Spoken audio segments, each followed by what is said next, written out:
नमस्कार, मी प्रवीण भालेराव. पुणे परिसर GBS आजाराचा हॉटस्पॉट बनताच केंद्र सरकारने उचलले मोठे पाऊल. पुणे शहर, पिंपरी चिंचवड आणि पुण्याच्या ग्रामीण भागात GBS आजाराने थैमान घातले आहे. मागील 8 दिवसांपासून GBS आजाराचा मोठा उद्रेक झाला आहे. पुण्यातील GBS रुग्णसंख्या आता 101 इतकी झाली आहे. शनिवारी रात्री पुण्यातील एका रुग्णाचा सोलापुरात मृत्यू झाला आहे. या घटनेनंतर केंद्र सरकारने महाराष्ट्रातील GBS आजाराची गांभीर्याने दखल घेत मोठे पाऊल उचलले आहे. पुण्यात मागील आठवड्यात GBS आजाराचा शिरकाव झाला. अत्यंत दुर्मिळ आजारात गणल्या जाणाऱ्या या आजाराच्या रुग्णांची मोठी संख्या पुण्यात आढळून आल्याने पुणेकरांची झोप उडून दिली आहे. नागरिकांमध्ये भीतीचे वातावरण निर्माण झाले आहे. महाराष्ट्रातील पुण्यात GBS आजाराचा फैलाव रोखण्यासाठी केंद्र सरकारने मोठे पाऊल उचलले आहे. सरकारने 7 सदस्यांची उच्चस्तरीय समिती गठीत करण्याचा निर्णय घेतला आहे. ही समिती GBS आजार रोखण्यासाठी महाराष्ट्राला सर्वतोपरी मदत करणार आहे, असे वृत्त ANI वृत्तसंस्थेने दिले आहे. भारतात GBS या दुर्मिळ आजाराचे सर्वाधिक रुग्ण महाराष्ट्रात आहेत.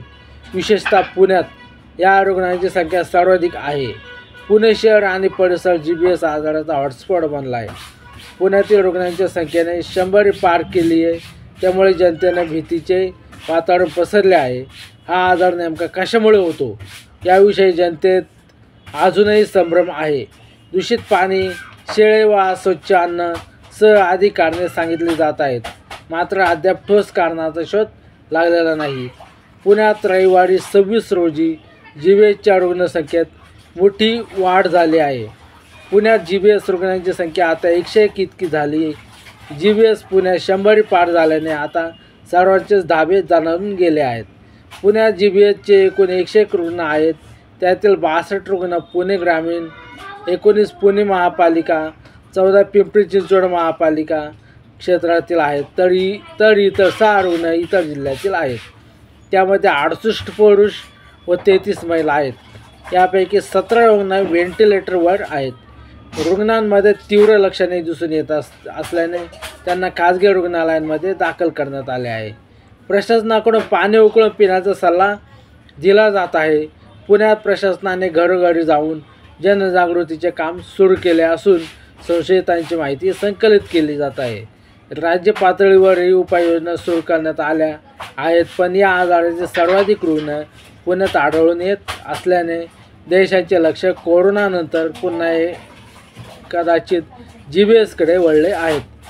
गुलेनबेरी सिंड्रोमच्या रुग्णांना खाजगी रुग्णालयात दाखल करावे लागत असून त्यांच्यावरील उपचारांचा खर्च लाखोंच्या घरात जात आहे.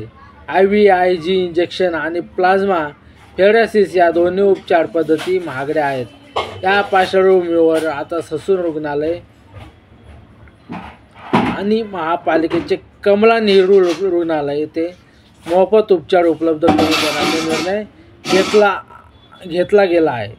पुणे महानगरपालिकेच्या कमला नेहरू रुग्णालयात गियाबर्रे सिंड्रोमवर मोफत उपचार केले जाणार आहेत.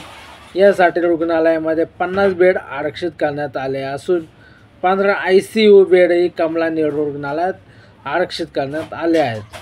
GBSने राज्यातील पहिला बळी घेतला आहे. पुणे शहरामध्ये गुलेनबेरी सिंड्रोम झालेल्या पुण्यातील रुग्णाचा सोलापूरमध्ये शनिवारी मृत्यू झाला आहे. त्यामुळे जनतेत मोठी भीती पसरली आहे. GBS आजाराच्या मूळ कारणांचा तातडीने शोध घेऊन या आजाराचा प्रादुर्भाव रोखण्यासाठी सरकारने तातडीने वेगवान उपाययोजना राबवाव्यात अशी मागणी जोर धरू लागली आहे. GBS आजाराची लक्षणे: पायांमध्ये अशक्तपणा, शरीरात थकवा येणे, चेहऱ्याच्या हालचालीमध्ये समस्या येणे, डोळे हलवण्यास त्रास होणे, वेदनेमध्ये खाज सुटणे, लघवीवर नियंत्रण नसणे, अर्धांगवायूमुळे पाय, हात किंवा चेहऱ्याच्या स्नायूंवर परिणाम होऊ शकतो. 1/3 प्रकरणांमध्ये श्वासोच्छ्वासात परिणाम होऊ शकतो. गंभीर प्रकरणांमुळे बोलणे आणि गिळणे प्रभावित होऊ शकते. गुंतागुंत वाढल्यास श्वसनक्रिया बंद पडणे किंवा हृदयविकाराचा त्रास होऊ शकतो.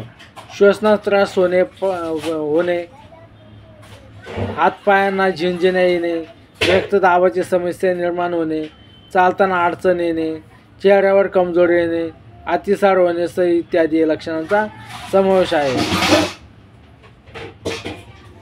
धन्यवाद.